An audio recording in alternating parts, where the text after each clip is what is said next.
Donc comme je vous le disais, en fait, on est en train de préparer aussi un sujet sur les réalisatrices, les femmes réalisatrices. Et un sujet d'ailleurs avec Jane Birkin et Marie-Jeanne Satrapi. Je voulais vous demander en fait tout simplement si vous portiez un regard sur l'idée d'être une femme réalisatrice. Et pensez-vous que... Pas du tout. Pas du tout, je pense. Allez-y. Pardon, je vous interromps. Non, allez-y, je vous Pensez-vous en prie. que...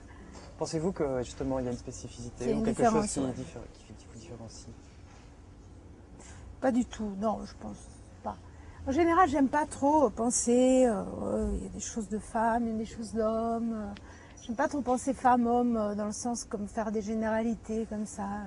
Même en tant qu'actrice, je fais beaucoup de films avec des réalisatrices, alors on me disait, oh, vous faites toujours des... Il se trouve que... Non, peut-être la seule chose comme ça qui me vient à l'esprit, c'est que c'est vrai que réalisateur, réalisatrice, alors quand on est une femme, je trouve que quand on fait un film, moi je me suis sentie très maternelle. Bon, un homme il doit se sentir très paternel, voilà, ça doit être ça. Bon, la différence, c'est un peu ça, alors peut-être dans sa façon de protéger ses acteurs, de protéger son équipe, parce qu'on protège aussi une équipe, on ne dirige pas. Moi je pense pas qu'on dirige, je pense qu'on protège. Et alors, dans cette façon-là, voilà, peut-être l'homme est plus habitué à être un peu plus je sais pas, moins doux, mais pas sûr, non. Je crois vraiment qu'il n'y a aucune différence. Votre film s'appelle Actrice. Est-ce que ça aurait pu s'appeler Acteur? Je crois pas. Oui. Oui. Ça aurait pu s'appeler acteur et actrice, ou acteur dans le sens, quand on utilise un nom masculin, ça implique aussi les femmes d'habitude. Donc, enfin, il y a cette... Voilà, donc ça aurait pu s'appeler, oui, les acteurs, mais il y avait déjà un film de Blier qui s'appelait comme ça, mais quand même, il y a une chose, quand même, c'est un film, il y a quand même, c'est un film qui parle quand même peut-être plus de femmes, de l'intérieur des femmes. Et les hommes, ils sont regardés, bon, dans ce sens-là, c'est un film de femmes. Les hommes, ils sont regardés par une femme. Je regarde Mathieu, je suis une femme qui regarde un homme. Je regarde Louis, je suis une femme qui regarde un homme. Alors, du coup, j'ai plus eu envie de mettre le titre au féminin parce que... Et aussi, il y a beaucoup de femmes dans ce film. Il y a la mère, il y a Marceline, il y a Nathalie, il y a la jeune actrice, il y a le personnage de Natalia Petrovna, il y a la tante. Il y a toutes ces femmes comme ça et les hommes sont presque un peu, les pauvres, étouffés par tous ces rêves de femmes. Et en même temps, je crois qu'une des thématiques très importantes du film est très bien d'ailleurs, très bien menée à bout au travers du personnage que vous incarnez. C'est aussi cette idée de l'horloge biologique, cette idée que cette femme est confrontée aussi à ses 40 ans et l'idée de l'enfant derrière, se pose la question de savoir si elle abandonne peut-être son métier d'actrice au profit et d'abandonner la gloire, comme elle le dit à un moment. C'est un vœu. C'est pas que... c'est pas bon, alors maintenant je vais arrêter de travailler pour pouvoir faire un bébé. C'est pas du tout ça. C'est, mon Dieu, je vais renoncer à la gloire pour avoir une vie. Et donc c'est un vœu que j'appelle moi fondateur, comme ça se passe parfois dans les tragédies grecques ou même j'avais vu un opéra, je me souviens plus le nom, où il y avait un vœu qui faisait que les personnages après étaient liés par ce vœu, ligotés, enfin obligés d'agir selon leur vœu. Et là, elle a comme une intuition que toute cette gloire et tout cet amour de plein de gens lui empêche d'avoir l'amour d'une seule personne. Et que tous ces accouchements de personnages dans la fiction l'empêchent d'accoucher d'un petit bébé. Alors, elle a l'impression que les choses, elles s'annulent l'une l'autre. Et c'est pour ça qu'elle fait ses vœux. Je voulais parler des choses un peu plus concrètes parce que... Il y a une phrase qui me restait beaucoup, à laquelle j'ai pensé parfois j'y pense par rapport au film, c'est cette phrase de la comtesse de Sévigné. la gloire et le deuil éclatant du bonheur. Ça, c'est une phrase que j'aurais pu mettre en exergue de mon film. Belle phrase. Dans votre film, il y a énormément d'humour. Je crois que encore plus qu'avant, dans votre précédent film, C'est vrai, il y a merci. quelque J'avais peur que chose ça de... soit moi. Pour moi, c'est vraiment Oh là là, ça me fait quelque plaisir. chose d'extraordinaire. En plus, cette idée d'humour, toujours liée un peu au tragique, mais il y a cette dimension du fou rire, de l'éclat de rire, qui est absolument superbe. Et moi, votre film m'a fait aussi beaucoup penser, c'est très étrange, parce que peut-être vous ne serez pas d'accord, mais j'ai trouvé cet humour, et même l'idée d'ailleurs aussi du personnage, de l'apparition de Natalia Petrovna, l'idée du jazz, l'énergie, j'ai pensé à Woody Allen. Je ne sais pas pourquoi. Ah bah il y a oui, plein de choses qui m'ont fait penser à non, ça. mais l'idée du jazz, c'est carrément, c'est même comme une citation de Woody Allen. Je veux dire, j'ai pris la musique, le jazz, c'est même devenu, c'est même plus le jazz, c'est la musique de Woody Allen que j'ai prise, King Oliver, et je l'ai mis, et je me suis permise de lui voler, mais je veux dire scandaleusement, quoi. C'est même pas, il n'y a aucune, plus l'opéra, si tu l'utilises très même dans Match Point, cet opéra qui revient pareil. Donc j'ai vraiment copié ouvertement Woody Allen, mais même pas, je m'en cache, quoi. Même pas, je m'en cache. Et je voulais vous poser une question justement par rapport à cette énergie. Comment en tant que, à la fois actrice du film, et puis réalisatrice avec tous ces comédiens, comment on fait les choses pour garder cette énergie, ce rire, ces éclats de rire, cet humour, parce il m'apparaît comme quelque chose de vital au film et nécessaire. Oui, c'est complètement vital au film. D'ailleurs, quand je voyais le film un peu au bout de 6 mois de montage avec la monteuse, qu'on riait pas beaucoup toutes les deux, les pauvres, on était fatigués, je me disais, il manque le rire, c'est pas drôle et donc c'est foutu.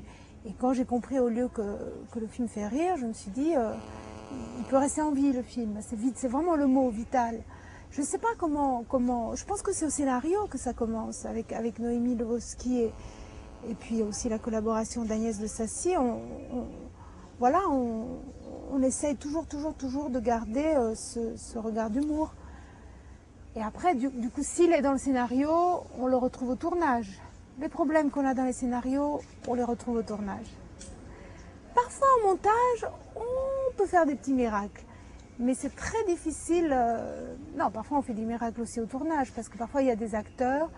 Par exemple, là, il y avait des rôles pas très bien écrits, comme le rôle du metteur en scène ou le rôle d'Éric, du jeune acteur, qui ont été incarnés, vécus par Mathieu Amalric et Louis Garrel, qui sont devenus 10 000 fois plus intéressants, plus humains, plus profonds, plus solitaires, plus compliqués que ce qui était écrit. Ça s'était passé aussi avec Chiara Mastroianni pour le rôle de la sœur dans Le Chameau. Bon, ça c'est des miracles, c'est l'acteur qui... Mais ce que je veux dire, c'est que l'humour, si on ne le cherche pas au scénario, en tout cas moi, si je ne cherche pas au scénario, ça m'est difficile de le trouver ensuite sur le tournage. Une des scènes les plus drôles et en même temps une des scènes les plus dures, je dirais, c'est la scène avec votre mère au lit, qui est assez extraordinaire. Et en même temps, je crois que cette scène-là, apparemment, c'était une scène qui a été écrite pas tout à fait au départ et qui a été... Oui, qui a été écrite... non, mais tu sais, sur le scénario, on les fait comme ça avec Noémie. Il y a des étapes, tout d'un coup, il y a un scénario pendant 6 mois qu'on travaille. Tac, il y a une scène qui fait que ça rebondit. C'est vraiment, on sent comme si c'était le film, il grandissait. Comme un enfant, on dit, ah, hop, il a pris quelques centimètres. Et là, quand par exemple, le personnage de Natalia Petrovna, elle a eu l'idée, Noémie, de la faire arriver, apparaître à l'actrice. Bon, là, c'était le personnage a pris 10, le scénario a pris 10 cm. Et après, vraiment, très tard, il nous manquait un dénouement avec la mère. Ça, il nous manquait. Mais surtout, il nous manquait une révolte de Marceline. On ne pouvait pas supporter qu'elle soit tout le temps en train d'encaisser. Et donc, on a écrit cette scène violente, et grâce à ma mère, elle est aussi drôle, pleine d'auto-ironie. Voilà. ouais, j'aime bien cette scène. Est-ce qu'on s'en sort avec un film qui parle de son métier d'actrice, c'est un peu une confession aussi du fait que ce métier est quand même un métier très dur. Dur, Hein, je trouve, vraiment. J'aimerais bien avoir votre réaction là-dessus. Je trouve que c'est un métier dur, je trouve que c'est un métier... mes enfants, je ne serais pas spécialement heureuse s'ils faisaient les acteurs. Je préférais qu'ils réalisent, je préférais qu'ils écrivent des histoires, je préférais qu'ils peignent, je préférais qu'ils fassent aussi. Il n'y a pas que des métiers artistiques, mais disons que c'est vrai que les métiers artistiques sont des métiers très luxueux parce qu'ils permettent à l'être humain de gagner sa vie avec son imaginaire. Dans ça, on est vraiment privilégié. Il faut se le dire. Je trouve qu'on est privilégié. Mais il y a des métiers très privilégiés, par exemple des métiers très artisanaux, très... comment dire, vraiment, on fait des choses, on construit des objets, des choses. Alors ça, c'est très apaisant aussi. Ou alors, il y a des métiers où on se sent tellement gratifié parce qu'on sauve des vies, on est médecin. Ça, c'est aussi des métiers... Bon, il y a plein de métiers, tous les métiers sont, de toute façon, tous les métiers sont... Voilà, ce que je veux dire, c'est que le métier d'acteur, c'est un métier déstabilisant, qui rend les gens fragiles, où il est difficile d'avoir... une vie familiale sereine,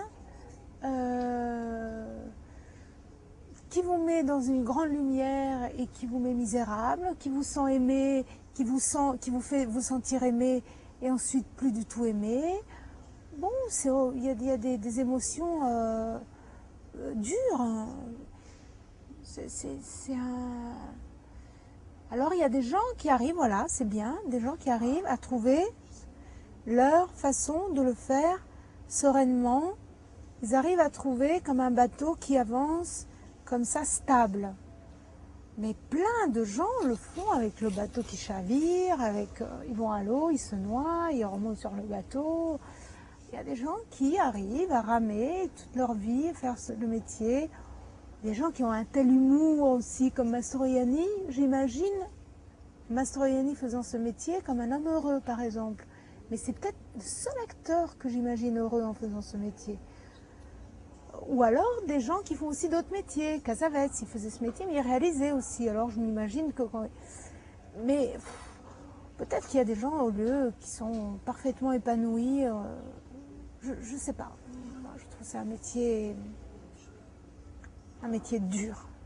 Est-ce que justement vous trouvez votre équilibre peut-être en faisant des films, en étant réalisatrice? Et alors peut-être la question que je voulais vous poser, est-ce que quand on est amené à faire un film avec autant... Parce qu'il y a beaucoup d'éléments autobiographiques dans le film, enfin en tout cas les éléments de décor, le théâtre où vous avez débuté, bon, votre mère qui joue dans le film... C'est pas autobiographique, j'ai pris non mais une je veux dire, il y a des éléments qui sont oui, qui confondent, j'aime bien jouer avec la confusion, le documentaire, la confusion... J'aime bien jouer avec ça. Laurent Gréville, par exemple, qui vient faire cette scène, qui joue Arthur, qui est mon ancien collègue, enfin mon collègue de... Et ben vraiment, on a joué Platonov tous les deux. J'aime bien jouer avec ça. C'est vrai, mais c'est un jeu. C'est un jeu que je fais, j'aime bien, je trouve ça drôle. Ça, vous arrivez à le gérer? Je veux dire, il n'y a pas de danger de se perdre entre tous ces éléments quand on construit... Non, moi je trouve que le danger il est plus dans sa vie, dans la vie, il est là, le danger. Dans le fait de faire cette chose comme ça, de s'amuser avec la fiction, je sais pas si c'est dangereux, peut-être un peu, peut-être ça confond les idées, je sais pas. Mais non, ça va, je trouve que c'est ludique. Les choses ludiques sont pas très dangereuses. Je trouve que le danger, c'est surtout quand on se prend au sérieux trop. Merci. Ouais. Merci. Merci beaucoup. Merci. Ouais, j'enlève le micro pour ça. Fais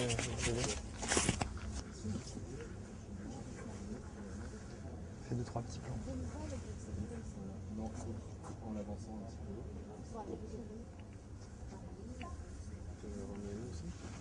Ben ouais, on va faire... Je pense, hein, on peut faire Noémie encore. Bien sûr. Ouais, d'accord. dès qu'elle a fini là. Ouais, pas de problème.